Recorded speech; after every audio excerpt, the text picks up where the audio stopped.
Assalamu alaikum wa rahmatullahi wa barakatuh. Je voulais vous parler d'un fait qui m'est arrivé il y a quelques années et qui m'a marqué jusqu'aujourd'hui. Il y a quelques années, vraiment pas très longtemps, 4-5 ans, un père de famille me sollicite pour le mariage de sa fille.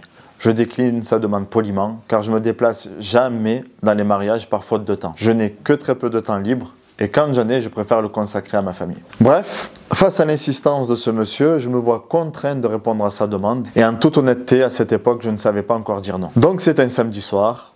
Je sors de cours, mon fils était avec moi à la mosquée. Il m'accompagne, mais vraiment à contre-cœur. C'est à l'extérieur de Marseille, assez loin. Et là, j'arrive au parking, que des voitures de luxe. Ferrari, Lamborghini, bref, ce genre de voitures. Une salle de mariage magnifique. Piscine, forcément musique, apéritif à l'accueil, petit four. Mon fils, finalement, était content d'être là. Moi, pour ma part, j'étais dégoûté. Je te parle même pas de l'ambiance que causait ma présence. C'était clair.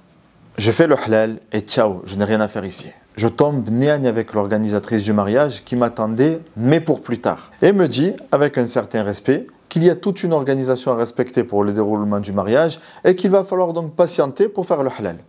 Je la regarde, je dis, mais oui, amène-moi vite le papa, les prétendants et les témoins, qu'on en finisse. Déjà que j'étais dégoûté d'être là, je m'attendais à quelque chose de familial, en petit comité. J'entre dans la salle, le DJ arrête la musique, on rallume les lumières. On procède rapidement, mais vraiment très rapidement au halal, les youyou. Le mariage est fait, alhamdoulilah. Merci tout le monde, maintenant je dois y aller, barakallahu fikoum. Le papa m'arrête, me supplie de rester. S'il te plaît, reste pour manger, barakallahu fik. Mon fils à côté qui me regarde avec les gros yeux, papa, barakallahu fik, s'il te plaît, viens, on reste. Bon, vas-y, on reste. D'ailleurs, ils ont arrêté la musique. Ok, mais très rapide. Sauf que servir 600 personnes, c'est très long. Que le DJ commence à s'impatienter. De temps en temps, il augmente un peu le volume du son, c'est pour me faire comprendre qu'il est temps de partir. Ok, très bien, message reçu. Je demande la permission au papa de partir. Il me raccompagne gentiment à la voiture et par habitude, je vois qu'il commence à sortir l'enveloppe. Je lui dis à Ami, je ne prends jamais d'argent pour les mariages ou pour n'importe quelle autre cérémonie d'ailleurs. Les doigts suffiront, mais il a quand même réussi à glisser l'enveloppe dans ma voiture à mon insu. Taïb. Sur la route, mon fils se rend compte de l'enveloppe et me dit, Abi, tu n'as pas dit que tu prenais rien? Oui, il dit, je prends rien du tout. Et pourtant, il me dit, il y a l'enveloppe qui est là. Et il ouvre l'enveloppe et à l'intérieur, il y a combien? Il y a 50 euros.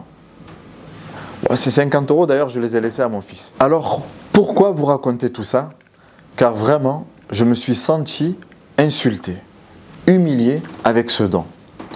Alors oui, tu vas me dire, tu voulais quoi? Qu'on te donne 5 000 euros, 10 000 euros, 1 000 euros? Je prends Allah à témoin que je ne voulais rien. Mais quand tu dépenses 6 000 euros pour une salle, 3 000 euros pour un DJ, 3 000 euros pour le photographe, 5 000 euros pour le traiteur, 2 000 euros pour l'organisation et d'autres dépenses que j'ai oubliées, avec tes 50 euros, tu prends l'imam pour qui? Ou alors tu le prends pourquoi? Sachant que c'est sur lui que vous remettez la validité du mariage. Sérieusement, pour qui prend-on l'imam? Ou pourquoi le prend-on? Comment avons-nous fait pour nous enliser à ce point dans la dunya? Les gens veulent en mettre plein les yeux et épater leurs semblables et ils ne cherchent qu'à briller dans ce bas monde. On donne des milliers d'euros dans des activités loin, très loin de notre dîne, mais on accorde dans notre religion que très peu de considération. Sois sincère, es-tu capable de te déchirer pour donner 1 000 euros à ta mosquée? La majorité forcément répondra non. Par contre, on sait se déchirer et économiser pour les dépenser de manière inutile. Tu peux faire une super fête hors de prix, mais si ton mariage n'est pas valide religieusement, c'est toi qui seras le grand perdant. Qui te parlera des conditions de validité ou des modalités du mariage ou autre si ce n'est ton imam? Pour finir, le but de cette histoire n'est pas que tu donnes de l'argent à un imam. Non, et jamais d'ailleurs. Si je te raconte cela, aujourd'hui, c'est pour renouer avec nos priorités. Redonnons la juste valeur à chaque chose. Dunya, ce bas monde, c'est un amusement et futilité. Ne tombez pas dans le piège du matérialisme.